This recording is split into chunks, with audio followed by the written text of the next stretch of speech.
All right, hello everyone, and thank you for joining us again on Earlymark Check the Spec series.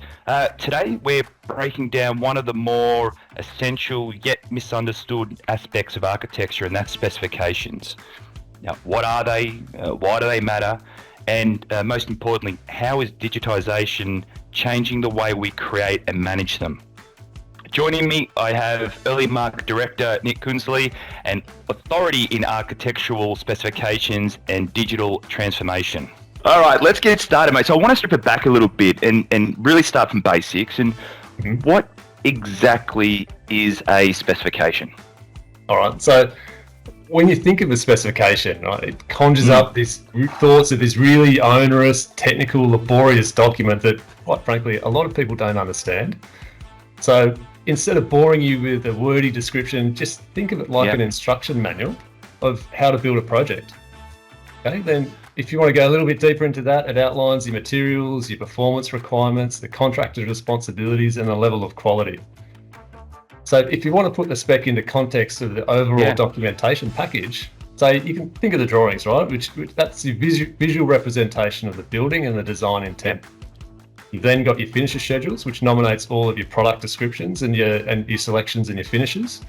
And then you've got your spec. So your spec ensures that the project it's built correctly, it's compliant to the right standards, and with the right materials.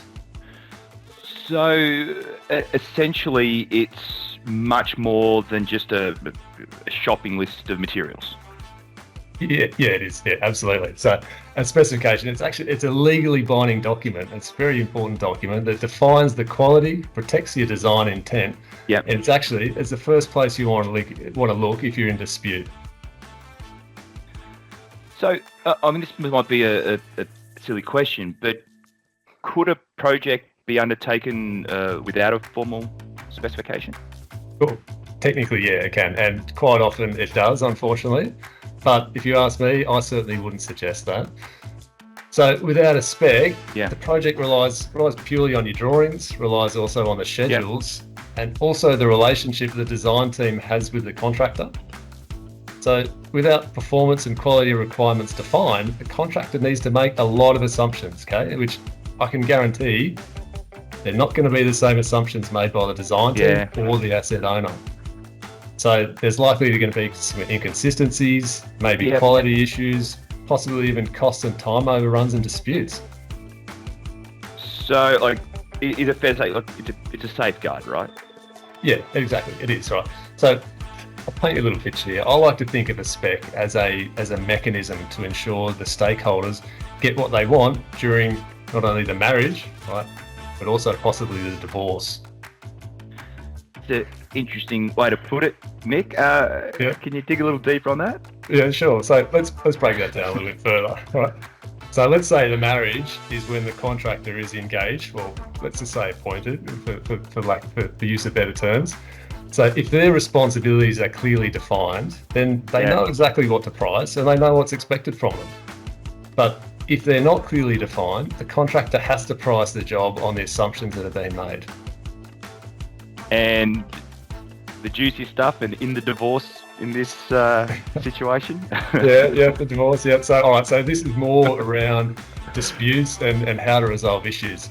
Right. So what I want to do, I just want to break it down, and I want to minimize this down to a really simple example. Okay. So if you haven't issued a spec to the contractor and they build you a wall and it's not level, it's not flush, it's not straight, then what recourse do you have? I'll tell you, there's very little recourse you've got unless you've got it documented. So a well-written spec, it outlines your tolerances. So make sure the wall is square, straight, flush, etc., and installation requirements, which you can then lean on to protect you from that situation. Very good. So interesting. I want to pivot for a sec, Nick, and discuss a little bit about where does a specification fit in the broader project documentation? Yeah, that's an interesting question, Michael, particularly considering that specs, they're often left to the last minute, or they're overlooked, or they're just copied and pasted from previous projects. But in terms of document hierarchy, you may be surprised, Michael, where the spec actually sits within that hierarchy. So I'll tell you, the contract is king, all right? So the contract sits at the top.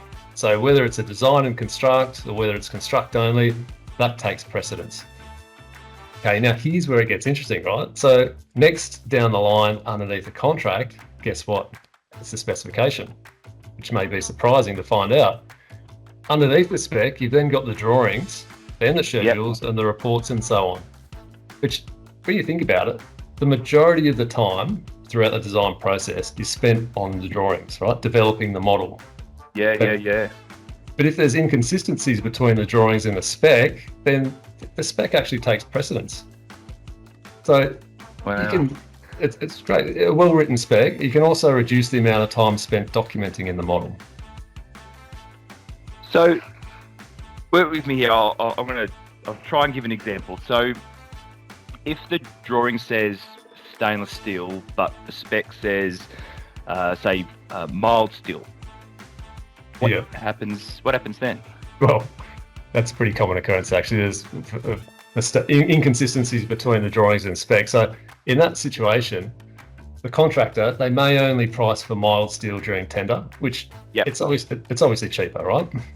And then you may find yourself in a situation where there's a variation for stainless steel during construction, right? Which obviously costs a lot more. So the project, it's no longer within budget. Wow. I've got a few more questions here, so thank you, mate. I appreciate your insight so far. And enjoy being here, mate. Excellent. How have architects and specifiers traditionally created specs or created specifications? Yeah, sure. So historically, I'll talk about within Australia to start with. Yeah. Specs have been written pretty much manually using Word. So a lot of people copy and paste old specs from previous projects and they hope that that'll do, that the last project was accurate. They might make some tweaks as needed, which I think is absolutely fraught with danger, right? Considering you may be copying and pasting outdated information. Standards change, NCC requirements change. So you're putting yourself at risk of doing that. Plus, if you're using old tech, it's slower, you're more prone to error, and the documents, there's no way the documents communicate with one another. A Word document doesn't communicate with the model or your schedules or Excel. So you want to find something that is consistent, that can communicate across platforms. So essentially then, am I picking up what you're putting down, that the traditional approach is, say, time consuming and maybe full of risks? If you're managing a document with hundreds of pages, could be 300-400 pages, 500 pages, depending on how the spec is, it's pretty easy to overlook a small error, right? Or a small oversight, which can then possibly snowball and build into something a bit more serious down the line. Previously you introduced digitisation into the conversation, and how does digitisation change the way the specification is written? It's a good question, actually. Well, my opinion, my thoughts, and what I've heard from a lot of other people in the industry as well. Yeah. The industry needs to keep up with technological advancements, right? Microsoft Word, it was developed 40 years ago. Now, it's great for a purpose. But authoring a 300, 400, 500 page document over and over in Word for every project, it's pretty inefficient, if you ask me. So digitizing your specs, it takes it out of that manual world of static documents and turns them into dynamic, data-driven assets that integrate within your design tools and facilitate your BIM processes. Fantastic. And then for a designer or for an architect or engineers, whoever are working within this digital space, then I suppose you're creating data or more mature data at a quicker speed, really. Absolutely, yeah. Speed and accuracy, I think, is the biggest advantage. So that reduces your cost, reduces your time spent documenting, and it also reduces your risk. So you think about the amount of repetitive work that could be avoided. So instead of searching through old documents, architect design team specifies, they can pull in pre-vetted, up-to-date data directly into your specs or your schedule or your model. So it also encourages the team to work collaboratively within that same live data. It's great. So really, I mean, it's a game changer, right? Digitising, 2D digitisation's been, I feel like, is a lot more prominent. What's happening now with digitising descriptions, digitising spec, having the model push information in and out of the schedule to the into Revit. Is there? How would a designer go about doing this? How are they going to achieve this, Nick?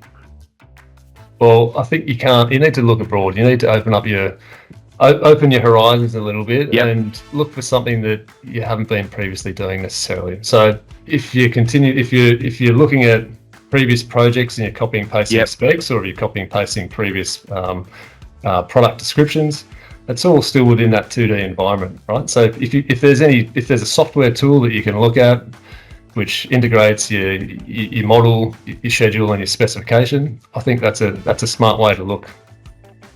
And specifically, Nick, is there any software that architects should be using? Well, thanks for asking me that, Michael. Yeah, so if you want to check out SpecSuite, we're happy to provide a demonstration on that one for sure. Lovely. On that note, Nick, we'll leave it there, mate. Thank you for your time and your insights, and no doubt we'll catch up again very soon. Yeah, no worries, mate. Before we go, I just want to say, obviously, thanks for helping and thanks for having me on here. But like I said earlier, I think one of the most common problems that we see, particularly in the specification world, is that the drawings and the schedules and the specs they don't match. So as you asked before, if you can use an integrated system that communicates across the platforms, then I think you've already won half the battle. Yeah. It's particularly with the requirement for digital twins, both in the private and the public sector.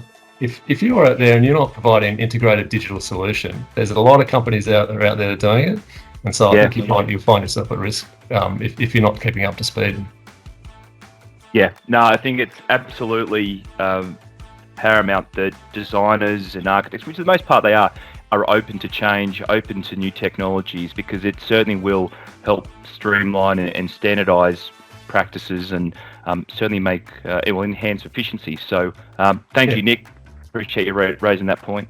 Absolutely, Michael. And just before we go, I think obviously transitioning to a digital system, it's obviously going to involve a bit of change management, plus there's going to be a bit of a learning curve. But I think in the long term, it's going to save you time, it's going to improve your workflow, reduce your risk, and overall just make your projects more profitable. Lovely. Is there any more just before we go, Nick, before we go? No, I think that's it, Michael. Thanks, mate. Thanks for having me. Cheers, thank you. Cheers, mate. Bye-bye.